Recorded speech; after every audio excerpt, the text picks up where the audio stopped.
আসসালামু আলাইকুম প্রিয় শিক্ষার্থীবৃন্দ, আশা করি তোমরা সবাই ভালো আছো। আজকে ক্লাসে আলোচনা করব ইজি ইংলিশ বইয়ের আমাদের আনসিন কম্প্রিহেনশন নাম্বার 70 নিয়ে। চলো দেখা যাক 70 নম্বরে কি আছে।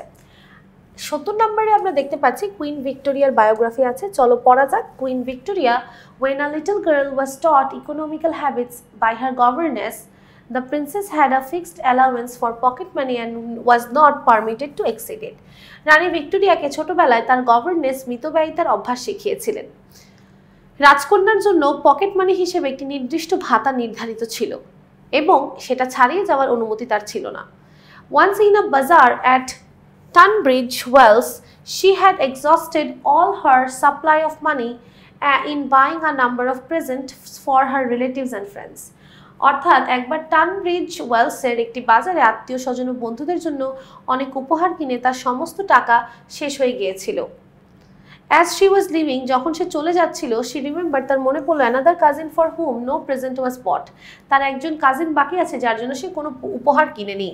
তখন she saw a box for half a crown, which she considered would be just the very thing for him. তখন সে চলে আসার সময় তার এক ভাইয়ের জন্য বা তার এক কাজিনের জন্য সে একটা হাফ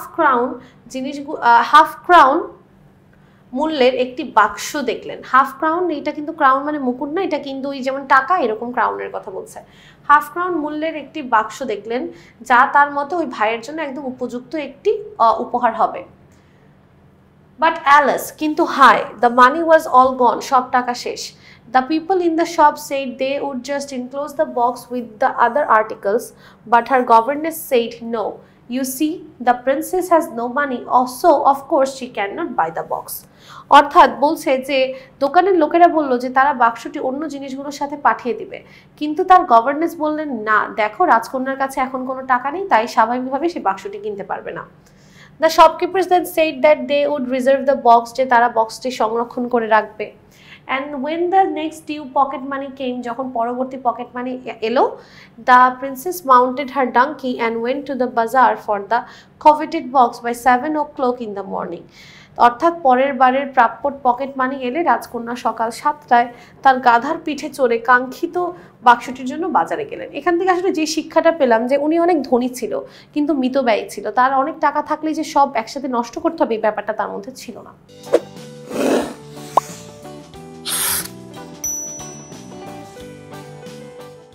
আমরা এই ছকটি কমপ্লিট করি। Queen Victoria at a early age economical habits. আচ্ছা, অ্যাট আর্লি এজ তাকে ইকোনমিক্যাল হ্যাবিটস শেখানো হয়। ইভেন্ট মানেই তো আসলে ভার্ব লিখতে হয়, আর মেইনলি V2-তে লিখতে হয় কারণ অতীতের ঘটনা, তাহলে ওয়াজ টট, তাকে শেখানো হয়েছিল। শি স্পেন্ট অল মানি, সে সকল টাকা খরচ করে ফেলে। কোথায় সকল টাকা খরচ করে ফেলে? In the market. হুম, কাদের জন্য? রিলেটিভস অ্যান্ড ফ্রেন্ডস, আত্মীয় স্বজন এবং বন্ধু বান্ধবদের জন্য। Relatives and friends. She remembered while leaving, চলে যাওয়ার সময় তার মনে পড়লো, হোয়াট, কি মনে পড়লো? অ্যানাদার কাজিনস গিফট, যে আরেকটা কাজিনের জন্য গিফট কিনা বাকি আছে। তারপরে বলছে 4 নম্বরে, dash wanted to give Victoria the box, কারা ভিক্টোরিয়াকে বক্সটা দিতে চাচ্ছিল? দোকানিরা, অর্থাৎ দ্য শপকিপার্স।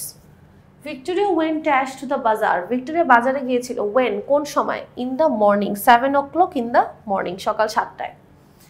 আমরা যদি ভিক্টোরিয়া প্যাসেজটি থেকে সামারি দেখি, আমরা বুঝতেই পারছি যে আমাদের প্যাসেজটি যেহেতু ছোট, সামারি আরও ছোট হবে এবং আমরা 6-7 বা 5-7 লাইনের মধ্যে লেখা শেষ করব। 50 থেকে 70টি শব্দ, প্যাসেজের 1/3। তাহলে Queen Victoria was taught economical habits by her governess at an early age, খুব অল্প বয়সেই তার গভর্নেস তাকে ইকোনমিক্যাল হ্যাবিটস বা মিতব্যয়িতা শেখায়। দো শি ওয়াজ রিচ, যদিও সে ধনী ছিল, she could not spend the money abundantly, সে প্রচুর পরিমাণ টাকা খরচ করার অনুমতি ছিল না। The princess had a fixed allowance for pocket money, pocket মানির জন্য প্রিন্সেসের কাছে একদম ফিক্সড নির্দিষ্ট টাকা ছিল। She was not permitted to go beyond it, তার অনুমতি ছিল না যে সে ওই টাকার বেশি খরচ করবে। There were a lot of incidents that occurred in her life, এরকম অনেক ঘটনা ঘটেছে তার জীবনে। She wanted to live in such a way but her great governess taught her a good lesson, সে অনেক ল্যাভিশলি লাক্সারিয়াসলি থাকতে চেয়েছে কিন্তু তার গভর্নেস তাকে শিখিয়েছে মিতব্যয়িতা। One example is also found in the passage, যেটার একটা উদাহরণ আমরা প্যাসেজে পেয়েছি। তাহলে দেখেন, আপনারা সেই পুরো ঘটনাটা বর্ণনা না করে বলতে পারেন যে আমরা এই ঘটনা থেকে কি শিখেছি সেটাকে সামারাইজ করে বলছে যে প্যাসেজের ঘটনা হুবহু বলা লাগবে না, কি করবেন সামারাইজ করে ঘটনাটা বলবেন যেখানে মিতবাহিতার ঘটনাটা শেখানো হয়েছে এবং সে এখান থেকে একটা ভালো লেসন পেয়েছে। It was a great lesson for all, এটা সবার জন্য আসলে একটা ভালো শিক্ষা ছিল। Thus any person can be great economically minded person by following her, অর্থাৎ যে কোনো মানুষই কি বা অনেক বড় হতে পারে যদি সে তার মধ্যে মিতবাহিতার গুণটি থাকে বা এগুলো যদি ফলো করে। তাহলে আমরা কিন্তু ভিক্টোরিয়ার সামারিটি দেখে ফেললাম। সবাইকে অনেক অনেক ধন্যবাদ এই পর্বটি দেখার জন্য। সবাই ভালো থাকবেন, সুস্থ থাকবেন। আসসালামু আলাইকুম ওয়া রাহমাতুল্লাহি ওয়া বারাকাতুহু।